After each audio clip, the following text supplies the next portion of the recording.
साथियों, जैसा कि आपको हमारे पिछले वीडियो में कुछ एक्सरसाइज यानी कुछ फिजियोथेरेपी मुकेश जी से आपको उसका ज्ञान दिया गया और हमें लगता है कि आपने बहुत इसे पसंद किया, जैसा कि आपकी ओर से कमेंट्स और आपकी ओर से फ़ोन पे भी मुझे बताया गया।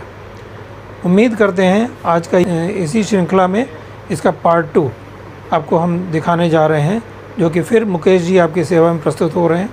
ये मुकेश जी SGPGI लखनऊ में फिजियोथेरेपिस्ट हैं और अच्छा खासा एक्सपीरियंस है इनको भी।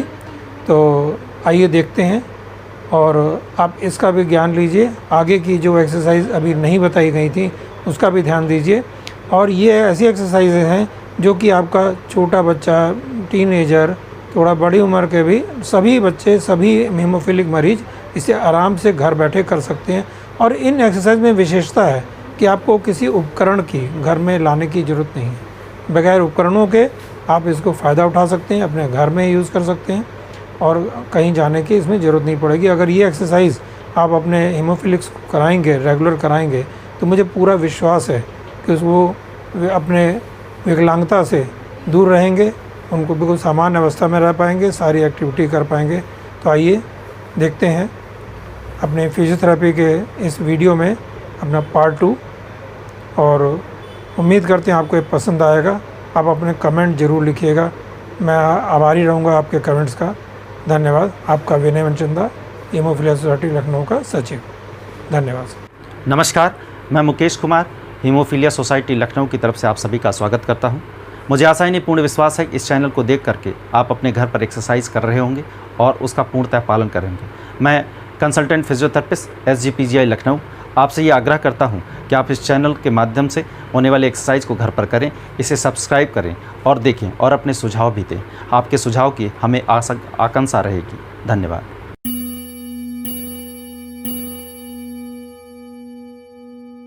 हमने एक ऐसा तरीका दिखाने की कोशिश की है जिसमें रोगी को सुगमता में अपनी सारी मांसपेशियों को कैसे आप बिना किसी संयंत्रों को घर पर बैठे बैठे एक्सरसाइज कर मजबूत कर सकते हैं।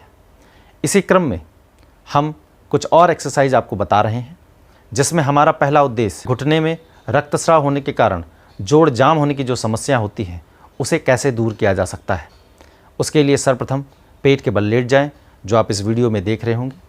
लेटते समय यह ध्यान रखें कि आप किसी भी जोड़ पर किसी प्रकार का कोई तनाव या खुद भी मानसिक तनाव ना लें। इसी क्रम में हम सर्वप्रथम पैर के धीरे धीरे अंदर की तरफ मोड़ेंगे। जिस अधिकतम सीमा तक आप आसानी से घुटने को मोड़ सकते हैं मोड़िए, रोकिए, 10 तक गिनती गिनिए और फिर सीधा वापस अपनी जगह पर रखिए। मोड़ने का यह क्रम या एक्सरसाइज करने का यह क्रम 10-10 की रिपीटेशन में दिन में 2 से 3 बार होगा। परंतु यह ध्यान रखिए कि हम एक्सरसाइज पूरी सुगमता के साथ करें। एक्सरसाइज का यह क्रम 4 अलग अलग उद्देश्यों को पूरा करता है। सर्वप्रथम तो घुटने के जोड़ को होने वाले जाम को कम करता है, जिसे हम रेंज ऑफ द मोशन भी कहते हैं, उसे बढ़ाता है। जांघ की मांसपेशियों में होने वाली जो तनाव बल है उसे कम करता है। साथ ही साथ जांघ के पीछे की जो मांसपेशियां हैं उसको मजबूत करने में मदद करता है। अतः यह एक्सरसाइज अपने तीनों उद्देश्य को एक साथ पूरा करने में मदद करेगा। एक्सरसाइज का यही क्रम हम दूसरे पैर में भी कर सकते हैं, जिनकी पुनरावृत्ति और तरीका बिल्कुल इसी तरीके से होगा। इस बात का ध्यान रखिए कि यह सारी एक्सरसाइज जो आपको सुझाव दिया जा रहा है वह आपके जोड़ों में होने वाले रक्तस्राव को और दैनिक क्रियाकलाप को बढ़ाने के लिए मांसपेशियों को मजबूत करने के उद्देश्य से सलाह दी जा रही है। साथ ही साथ इसे वो लोग भी पालन कर सकते हैं जिनमें अभी रक्तस्राव नहीं हुए हैं या होने की संभावना है। ऐसा करने से उनके रक्तस्राव होने की संभावना अत्यंत कम हो जाएगी। कमर की मांसपेशियों को मजबूत करने के लिए हम एक और एक्सरसाइज आपके सामने दिखा रहे हैं। चूँकि कमर की मांसपेशियों में होने वाली ब्लीडिंग या रक्तस्राव कभी कभी आगे की मांसपेशियों में होता है और कभी कभी पीछे की मांसपेशियों में भी हो जाता है। जो पहले वाले वीडियो थे उसमें आगे की मांसपेशियों को मजबूत करने का एक तरीका था, और इसी क्रम में हमने कभी कभी कमर में पीछे की मांसपेशियों में जो ब्लीडिंग होती है या बम्प्स में जो ब्लीडिंग होती है उसके कारण होने वाली समस्या से कैसे निजात पा सकते हैं उसके लिए एक्सरसाइज का ये क्रम दिखा रहे हैं। इसके लिए आराम से पेट के बल लेट जाएं और अपने पैर को धीरे धीरे ऊपर की तरफ उठाएं। रोकें, 10 तक गिनती गिनें और नीचे करें। यह क्रम दिन में 2 से 3 बार 10-10 की क्रमानुसार आसानी से कर सकते हैं। पैर को उठाने का यह तरीका अपनी अधिकतम सीमा तक अपनी सुगमता पर निर्भर करता है। ऐसा करने से कमर के पीछे की मांसपेशियां अत्यंत मजबूत होती हैं, जो कमर को सीधे रखने में मदद करती है और साथ ही साथ शरीर का भार बल को सहने में मदद करती है। एक्सरसाइज का यही क्रम हम दूसरे पैर में भी कर सकते हैं। उसमें भी पुनः समान प्रकार की पुनरावृत्ति का क्रम होना चाहिए और पैर उठाने की अधिकतम सीमा उस रोगी पर स्वतः निर्भर करती है। एक्सरसाइज को पूर्णतः सुगमता के साथ दिन में 2 से 3 बार 10-10 की रेपिटेशन में करें। ऐसा करने से कमर की मांसपेशियां मजबूत होंगी और इसमें होने वाली विकलांगता में राहत महसूस होती है। कमर के आगे की मांसपेशियों में रक्तस्राव होने के कारण कभी कभी कमर में ऐसी विकलांगता हो जाती है जिसके कारण वह आगे की ओर झुकाव होने लगता है।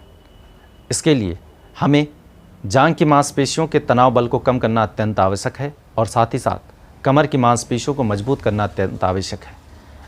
इसी क्रम में हम सर्वप्रथम पेट के बल लेट जाएंगे, जैसा कि आप इस वीडियो में देख रहे हैं, और कमर की मांसपेशियों यानी बम्प्स को धीरे धीरे टाइट करेंगे। जितनी अधिकतम सीमा तक आप टाइट कर सकते हैं टाइट करिए, रोकेंगे और धीरे धीरे ढीला करेंगे। जिस अधिकतम सीमा तक आप उसे कस कर जकड़ सकते हैं जकड़ेंगे, रोकना है, 10 तक गिनती गिनना है और फिर ढीला करना है। एक्सरसाइज का यह क्रम 2 से 3 बार करना है। ऐसा करने से कमर के पीछे की मांसपेशियां मजबूत होती हैं और कमर के जोड़ में होने वाली विकलांगता में राहत मिलती है, जो आप इस वीडियो में आसानी से देख पा रहे होंगे। जब भी कमर की मांसपेशियों में तेजी से खिंचाव किया जाता है तो वह मांसपेशियां सिकुड़ती हैं और जोड़ को आगे झुकने से रोकती हैं। इस क्रम को अपनी सुगमता अनुसार 2 से 3 बार आसानी से किया जा सकता है। ऐसा करने से कमर की मांसपेशियां मजबूत होंगी और उसमें होने वाली विकलांगता धीरे धीरे कम होती चली जाएगी।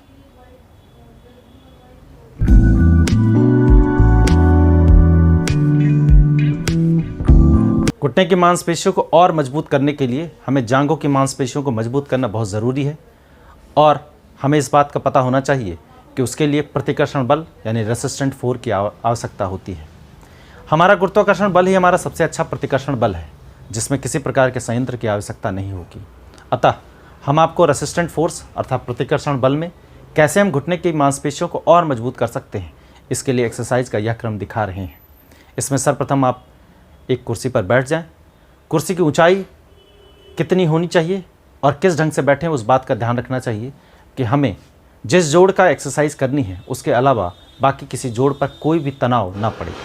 अपनी पूरी सुगमता के साथ आप कुर्सी पर बैठ जाएं, जैसा कि आप वीडियो में देख रहे हैं। बैक में, हिप में बैठते समय किसी प्रकार का कोई तनाव या खिंचाव नहीं होना चाहिए और हमें सर्वप्रथम एक एक कर या दोनों पैरों की एक साथ भी एक्सरसाइज कर सकते हैं। सर्वप्रथम हम अपने दाहिने पैर को धीरे धीरे सीधा करेंगे। जिस अधिकतम सीमा तक आप सीधा कर सकते हैं सीधा करेंगे। पैर के पंजे को अपनी तरफ खींचेंगे, रोकेंगे, 10 तक गिनती गिनेंगे और नीचे करेंगे। ऐसा करने से 2 प्रकार के उद्देश्य पूरे होते हैं। एक तो घुटने की जांघ की मांसपेशियां मजबूत होती हैं और दूसरा पैर के पंजे को अपनी तरफ खींचने से पिंडली में होने वाला खिंचाव अत्यंत कम होता चला जाता है, जो आप इस वीडियो में देख रहे हैं। चूँकि पैर को गुरुत्वाकर्षण बल के विरुद्ध उठाया जा रहा है, जिसमें गुरुत्वाकर्षण बल आपके प्रतिकर्षण यानी रेसिस्टेंट फोर्स का कार्य करेगा। एक्सरसाइज का यह क्रम दिन में 2 से 3 बार 10-10 की रिपीटेशन में करना है। और इस एक्सरसाइज को भी दूसरे पैर में इसी प्रकार इतनी ही समानता और पुनरावृत्ति के साथ दोहराया जा सकता है। चूँकि हमने पहले ही कहा है कि घुटना हमारा वेट बेयरिंग जॉइंट है, पूरे शरीर का भार बल लेता है, अतः इनमें ब्लीडिंग होने की संभावना सबसे ज़्यादा होती है। इसीलिए हमने घुटने की मांसपेशियों को उनके रेंज ऑफ मोशन को पूरा करने के लिए 3 अलग अलग क्रमानुसार आपको एक्सरसाइज दिखाए हैं, जो आप घर पर आसानी से पालन कर सकते हैं।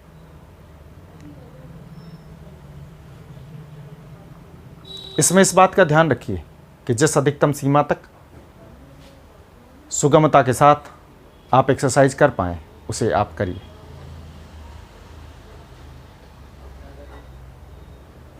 हम घुटने की मांसपेशियों को और मजबूत कर सकते हैं, और अभी तक जैसे हमने गुरुत्वाकर्षण बल के प्रतिकर्षण बल का इस्तेमाल किया है, हम अपने खुद के बॉडी वेट का भी इस्तेमाल कर सकते हैं। ये बॉडी वेट आपके शरीर का दूसरा पैर ही होगा। हमको बाहर से कोई संयंत्र की आवश्यकता नहीं है। इसके लिए जिस पैर की हमको एक्सरसाइज करनी है उस पैर पर दूसरे पैर का भार बल रखेंगे। अतः यदि हमें दाएं पैर की करेंगे तो हम बाएं पैर को उठा के दाहिने पैर के ऊपर रख लें और धीरे धीरे पैर को सीधा करें। ऐसी एक्सरसाइज करते समय ऊपर वाला पैर जो दाहिने पैर के ऊपर रखा हुआ है वह केवल भार बल का कार्य करेगा, और दूसरे पैर से आप उस पैर को धीरे धीरे सीधे उठाएंगे। 10 तक गिनती गिने और नीचे करें। एक्सरसाइज की पुनरावृत्ति पुराने नियम के अनुसार जैसा हम कर रहे थे वैसा ही करना है। 2 से 3 बार करेंगे। ऐसा करने से गुरुत्वाकर्षण बल की प्रतिकर्षण और साथ ही साथ हमारे पैर का भार बल मांसपेशियों को और मजबूत करने में मदद करता है। एक्सरसाइज को 2 से 3 बार दोहराएं। एक्सरसाइज का प्रत्येक क्रम 10-10 की रिपीटेशन में दोहराएं। ऐसा करने से जांघों की मांसपेशियां और मजबूत होती हैं। एक्सरसाइज के इसी क्रम को हम दूसरे पैर में भी कर सकते हैं, जिसमें हम दाहिने पैर को बाएं पैर के ऊपर रखें और बाएं पैर से धीरे धीरे दाहिने पैर को ऊपर उठाएं। यह एक्सरसाइज जांघों की मांसपेशियों को और मजबूत करने में मदद करता है, और साथ ही साथ घुटने के जोड़ को अस्थायी बनाता है, जिससे उसमें होने वाली विकलांगता में कमी आती है।